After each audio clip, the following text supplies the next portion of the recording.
Blue Beetle.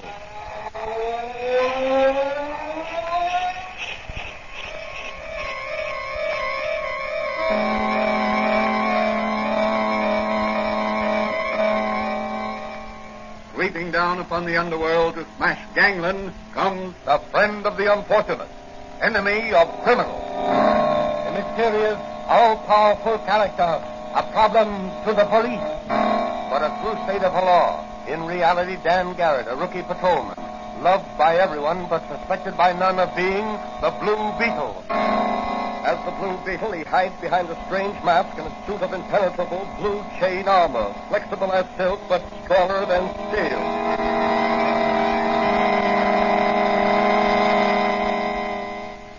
Today's episode of the Blue Beetle is entitled The Sea Serpent. Rumors have reached the city that a sea serpent has been ravaging the nearby coast. Already, several bodies have been washed ashore. Each of them has borne the mark of a serpent's fangs. What is behind these rumors? Are they true? Is there really a sea serpent ravaging the coast? Or is there a definite plan on foot to frighten people away from the shore resorts? As our story opens, Dr. Franz is listening to the radio while dusting the shelves of his little apothecary shop and awaiting the usual morning call of his young friend, Patrolman Dan Garrett, who in secret is really the Blue Beetle.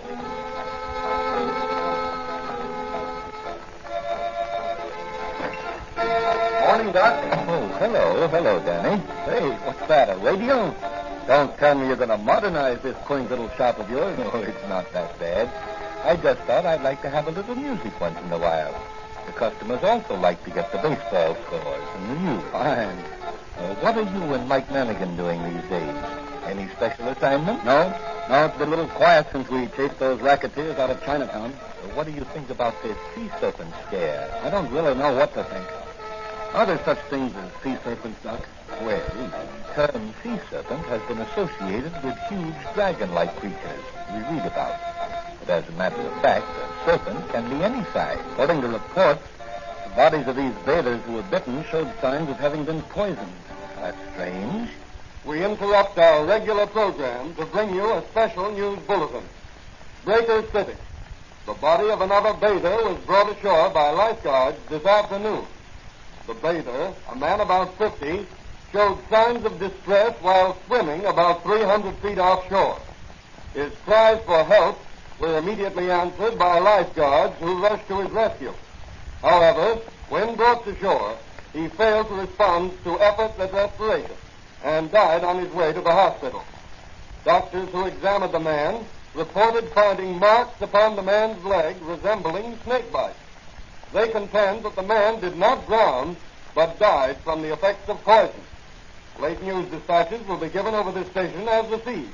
We continue now with our regularly scheduled program. Very strange. Yes, in fact, I'd say the whole thing looks very fishy to me, if you'll excuse the pun. Well, what are you going to do about it? Well, our territory doesn't extend beyond the city limits, but I'm going to ask the commissioner to let Officer Manigan and me take a run down to Breaker City and see what we can uncover. That's a good idea, Danny. The sea air will do you good. If I go, I'll drop in to see you when I get back. Are you wearing the poison detector ring I gave you, Danny? Wouldn't be without it. You may find it useful on this case. Remember, the stone turns from green to yellow in the presence of poison. I know. Well, so long, Doc. If I catch a sea serpent, I'll stuff him and bring him back to you.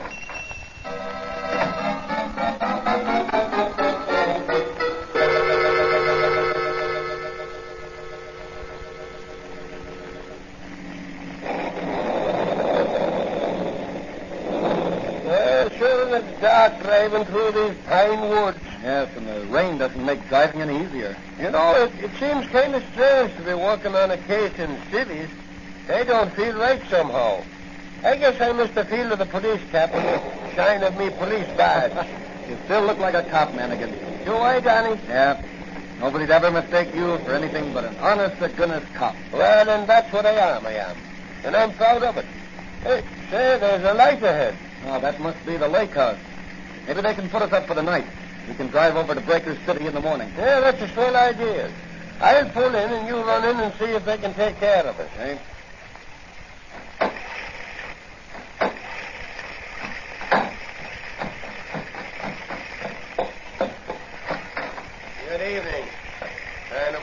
outside, isn't it? Yes.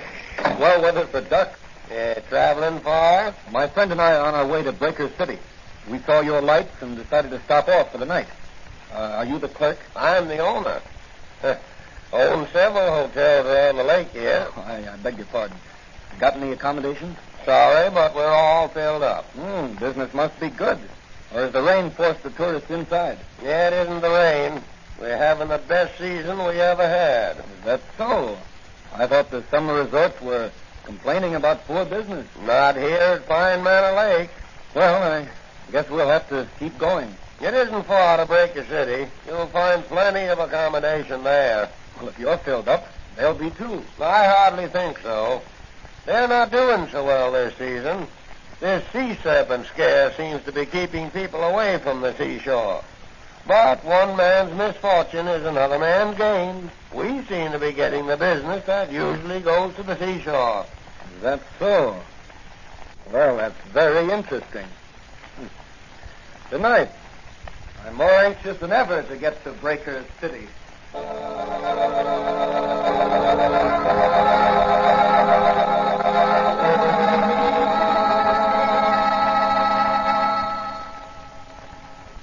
Say, Danny, this is a swell room they gave us overlooking the ocean and only $4 double. Yes, we must be the only guest in the hotel. The lobby is as dead as a museum after closing hours. How about a bite to eat before we turn in? That's a good idea. Let's go in the coffee shop here. Sir? Gentlemen? What'll it be? Some Java, a piece of apple pie a la mode, and a slice of cheese. Okay. Yours, mister? Well, my friend here is dieting, but I'm hungry. Bring me a glass of hot milk and a toasted roll. For such a husky lad, you're a small eater, Danny. But what I eat makes muscle. Hey, look through that window out there on the boardwalk. Isn't that Joan Mason of the Chronicle? Yeah. Well, she's coming this way. And there's a man following her. Hey, Danny, come on. Take your hands off that girl. Dan Garrett. Beat it, Wise guy, or I'll croak you. You and who else? Drop that gun. Oh, yeah? Well, how do you like this? After him, Danny. I can't run. He got me in the leg. Is it bad? No, just a flesh wound. I'd better stay here and look after you and Miss Mason. Oh, Danny, I was never so glad to see anyone in my life. Are you all right? Yes, but what about Officer Manigan here? He can't walk. I'll be all right if Danny will lend me a shoulder to lean on. Oh, come on, Mike. We'll get you into the hotel and call a doctor. In the morning, we'll send you back to the city, a wounded hero. Okay. But right now, I want that piece of apple pie a la mode with cheese and the cup of Java.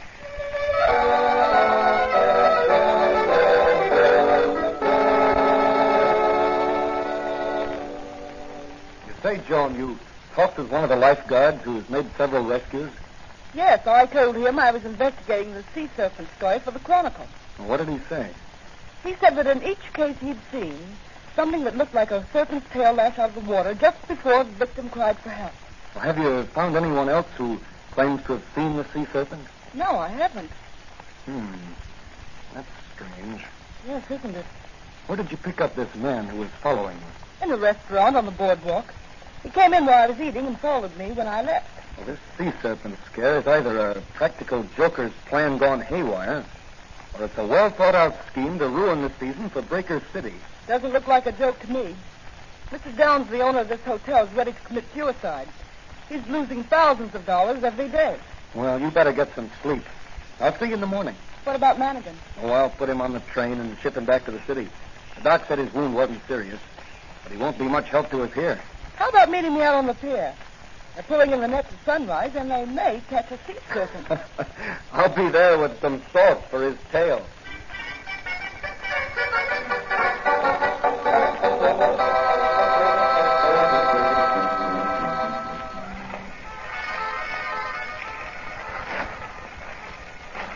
Hey, we better hurry, Joan. They're starting to haul in the net. I'm right with you.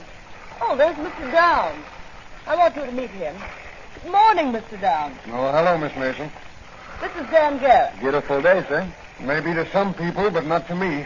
You seem down in the mouth. You'd be down in the mouth if everything you'd strive for was gradually slipping away from you. I understand you're financially interested in Breaker City. I own the Sunset Hotel, for one thing. This sea serpent business is making it tough for you. Tough is not the word. I'm on a special assignment from the New York City Police Department investigating this case. Oh, are you? Well, I certainly hope you can clear up this mystery. It's costing us hotel and concession owners thousands of dollars a day to keep open. There's no business except day excursionists. Well, I'll certainly do what I can. Suppose you and Miss Mason come with me. I want you to meet Professor Meredith. He's an authority on fish and such things, and he's in charge here. I'd like to meet him. All right, boys. You can begin hauling in the net. Oh, Professor Meredith. Oh, good morning, Mr. Downs. Good morning. I'd like to have you meet Miss Mason of the Chronicle, Mr. Garrett of the York City Police. I'm happy to meet you both. Thank you. By the way, who's that man standing over there? The one with the dark hair. Oh, that's Fred Nash, one of the lifeguards. Yeah, and he's the man. Yes, I thought I'd seen him before. I beg pardon? I was just telling Miss Mason how long it'll be before you pull up the net. Oh, they're pulling them up now. In just a moment, we'll discover if our haul contains the sea serpent. All right, men. Bring the net over the pier. And keep the sides up. We don't want to lose any fish. Okay. That's got it. How low a little bit? Well, that's quite a haul. Plenty of variety, Professor. Aren't those sharks there? Yes, small ones. There's several skate, weak fish, and camelback. There's one there that looks like a balloon. Oh, that's a blowfish. Well, there's a sea serpent. Only a meal, Miss Mason. But a big one. Well, I guess we'll have to try again. What's the use, Meredith? You won't find anything. We might as well admit we're licked and close up. I'd give a lot to know just what's out there. Well, I'm going to find out if it's still there. Why, what are you going to do? I'm going to find out if these waters are safe to bathe in. Mr. Downs, you're not thinking... Yes, I am. I'm going into that water. If the sea serpent is there and wants human flesh, he can have mine. That's madness. What have I got to lose? I have no family. Everything I have is invested in this beach. If I can bathe here, so can everybody else. I'm going to get it over with. Stop him. He's gone crazy with water. Hey, you lifeguards, grab him. Oh, there he goes, right off the pier. I'm going after him. No, Dad. There go the lifeguards. They'll get him. Keep your eyes on them, everybody. I'm going in, too. No, Danny, no. Let go of me, Jones. I'm going out in that rowboat under the pier. Look, Mr. Downs is swimming away from the car. He's a strong swimmer. Whatever made him do it? This thing has played on his mind for a long time. Look, one of the guards is calling for help. One of you men run for a doctor. And phone the lifeguard station for a pulmotor. Look, Mr. Downs has grabbed the lifeguard and... Something's happened to Downs. He's let go of the lifeguard and it's sinking. Hurry, Daddy, to the boat. Oh, the serpent's got Mr. Downs. He's got him. I know it.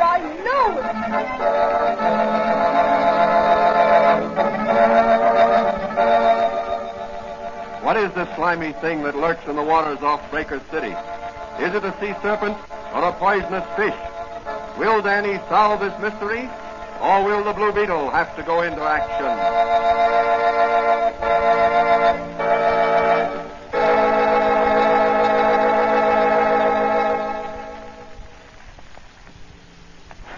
Time later at the Breaker City Hospital, Dan Garrett and Joan Mason are waiting outside one of the private rooms for Professor Meredith. How is he, Professor? Mr. Downs is dead. Dead? Yes. Didn't the pulmotor help him? Mr. Downs didn't die from the effects of submersion. He died from the effects of a poisonous bite. Then you think... There were 2 punctures on Mr. Downs' leg, like those left by the fangs of a fairly large serpent. No one saw anything in the water. Strange how the effect of that serpent's bite is exactly like the bite of a cobra. The reactions are identical. Could it be a water moccasin? You don't find water moccasins in the ocean. And their venom doesn't work in the same way. It works on the blood. Cobra venom works on the nerve center. Paralyzes the muscles, controlling the act of breathing. Could it be a fish? I hardly think so. No. The punctures were more like those of a fairly large snake. There aren't any cobras that live in the water, are there? The nearest thing I can think of is a serpent which is found in the tropical waters of the Pacific Ocean. But it's never been found in these waters. Well, I've found out what I want to know. What are you going to do now? I'm going back to the city to check with my friend Doc Friends. He may be able to help on this case. When are you coming back? I'm not sure. Well, I think I'll stay a while and see what else I can pick up in this case for my newspaper. Okay, but keep away from those 2 lifeguards. They're bad medicine.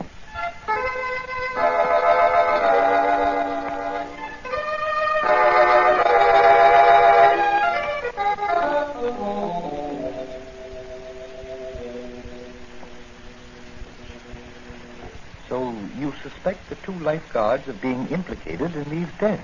Yes, I do. I'm convinced of it. What makes you so sure?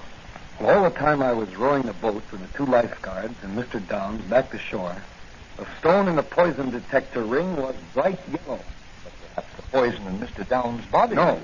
You see, after they took him away, the stone was still yellow. What about the man who tried to abduct Miss Mason and shot Lanigan? Didn't you say he resembled one of the guards? He was one of the lifeguards, but I didn't let on I recognized him. I didn't want to spoil my chances of getting enough evidence to convict him in this larger case by showing my hand in the case of simple assault. Very wise, very wise. Well, what are you going to do now? Put on my Blue Beetle armor and mask and... I'll answer it. Hello? Patrolman Dan Garrett? Yes. Yes, he's here. It's for you, Danny. Long distance. Long distance. Probably Joan Mason. Hello? Oh, hello, Professor Meredith. What?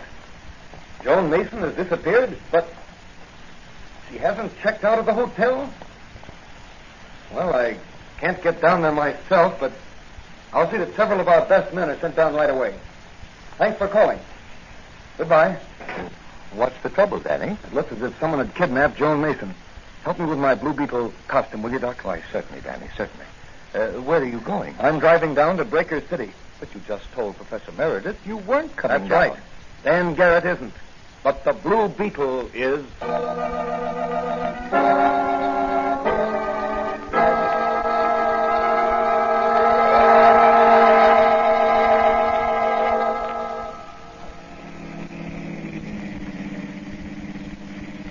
Certainly pleasanter driving down in the moonlight than it was in the rain. Oh, there's somebody walking ahead of me in the road. He's got a long stick and a flashlight. Probably been fishing by moonlight. Want a lift? Oh, thanks, mister. Gee, you're going to a masquerade in that costume? Yes. That's the Blue Beetle. Say, I've heard of the Blue Beetle. You have, huh? What do people say about him? Well, they say he's a crusader against crime, and that he's invulnerable. Probably the truth. Gee, that's swell. Where are you going? Oh, I'm taking a ride in the moonlight. Were you going fishing in the moonlight? No, I'm going home. Oh. I thought that was a fishing rod you had there. No, that's for catching snakes. Here, you see the forked end on it? Oh, yes. Yes, I see it now. What do you do with the snakes? Sell them. Sell them? Mm-hmm. To whom? Oh, a couple of fellas back there in the woods. What do they do with them? Eat them? Eat them? No, folks don't eat rattlesnakes. You mean to say you catch rattlesnakes alive and sell them? Sure. Dead rattlers ain't no good to them fellas. Say, if I gave you $1, you think you could lead me to the place where these fellows you mentioned live? Well, sure I can. But you don't have to pay me $1, mister. I'll take you there for nothing. Okay, son. But you'll get the $1 just the same. I'll turn around at the next crossroads. We'll pay a moonlight visit to your rattlesnake buyers.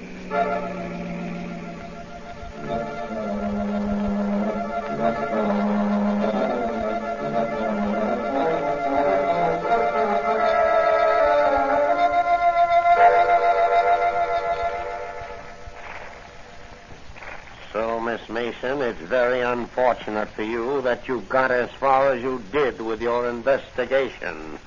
I'm sure your newspaper will miss your valuable services.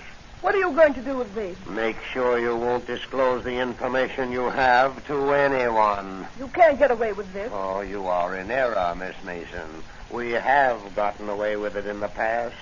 We will again. The vacation business has been detoured to Pine Manor Lake.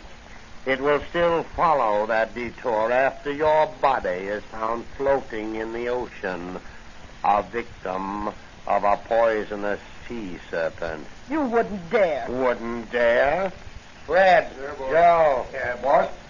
Suppose we leave Miss Mason with the Rajah there for a while we step outside. Her education has been neglected. She has never met a 6-foot cobra. No. You can't do that. You can't. Raise the lid of his cage and let him... The Blue Beetle. Yes, the Blue Beetle. And he's going to nip harder than your cobra can strike. Open the cage, Joe, then dive out the window. I've got the Blue Beetle covered with this gun. Save your bullets. You can't injure the Blue Beetle. That's so, wise guy. Well, how do you like this? Oh, let that be a lesson to you. Never telegraph your punches. Back up, you Blue Beetle. No, you don't. Well, how do you like this, Blue Beetle? A rattlesnake around your neck. You're a fool. No snake can bite through this chain armor. Here, I give it back to you. Ah, take him off. He'll kill me. You're yellow when you're cornered, you murderous crook. Look out, Blue Beetle. Don't fail the King Cobra's cage. Get me out of here. Take him off. Get me out of Wait. here. I'll paralyze him with my magic ray. There. That'll hold him for a while. Now for the one around your neck, Slavitt. There. I should have let you die the agonizing death some of your victims have died. I'm bitten. I'm poisoned. I'm going to die. Not by poison, Slavitt. The law will take care of you in the proper manner. Here, Miss Mason, give me a hand. We'll handcuff these lifeguards to the snake's cages. They're still unconscious. Now, put these snakes back in their cages. There. You certainly have a powerful punch, Blue Beetle. I need that power. Now, Mr. Slavitt, we'll take care of you. Keep them away from me. Keep the snakes away from me. Here, get in this room here. What are you going to do with me? Don't let them at me. Don't let them at me. Here, get up on this chair and climb up onto those rafters. Oh, I can't. Now, I'll just pull the King Cobra's box over here, under you, and open the lid. Then we'll shut the door and let the Cobra guard you till the police arrive. I don't think you'll try to escape. Come on, Miss Mason. I'll drop you off at your hotel. You can phone a front-page scoop for your paper. And the heading will be Sea Serpent Hoax Exposed. Murderous racket smashed by the Blue Beetle.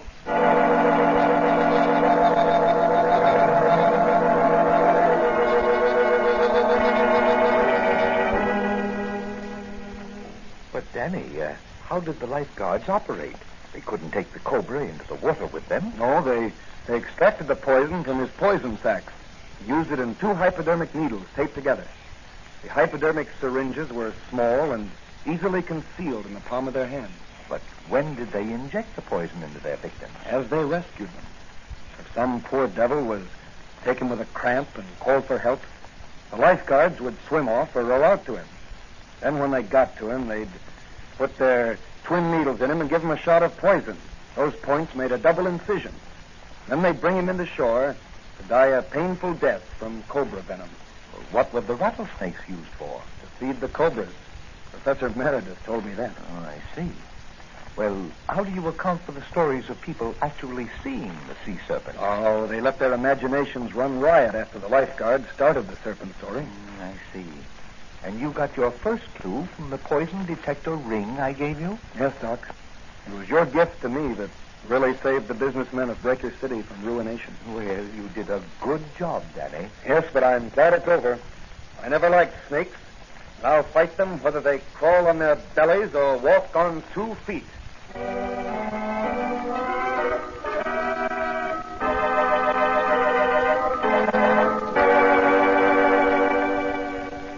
so another fiendish racket was smashed by the Blue Beetle. What will Dan Garrett's next assignment be? Where will the Blue Beetle strike next in his crusade against the underworld? These questions will be answered in the next episode of the Blue Beetle.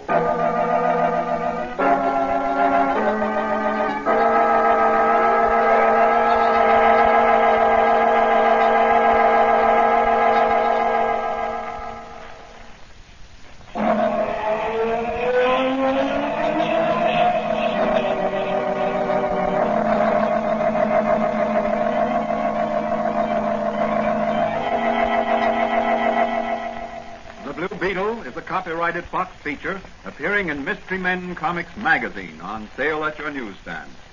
The Blue Beetle is on the air twice a week on this same station. Consult the broadcast schedule in your local newspapers. And don't forget to listen in.